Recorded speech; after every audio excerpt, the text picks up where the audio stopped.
سلام، روز بخیر. من اینجا لوگوی کوروش کمپانی رو میبینید. برای تبلیغ واقعا نیومدم، چون قبل از من خیلی از بزرگان اومدن تبلیغاتشون رو کردن. اگر اینجا الان به خاطر این مطلبی بود که اخیراً شبکه من و تو معلوم الحال گذاشته، شبکه‌ای که سالهاست مشخصه داره دروغ پردازی میکنه و عمرش هم تا یک ماه آینده به بعد نخواهد بود، مشخصه قراره چی رو پوشش بده.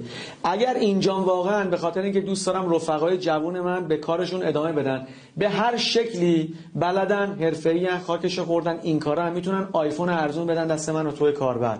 این کجاش حسودی داره که خیلی از شرکت‌های رقیب، کسایی که چششو ندارن ببینن و سنگ میندازن جلوی این مجموعه و جووناش، دارن اذیت میکنن که با قیمت مناسب دست من و تو نرسه. یعنی من و تو انقدر عالم شدیم که میتونیم قضاوت کنیم توی اون گوشی چیه. یعنی پیش از من و تو نیستن آدمایی که حرفه‌این، نهادهای مرتبطن که دارن نظارت میکنن. ما فقط داریم رصد میکنیم که میگیم آقا این گوشی خرابه یا نه.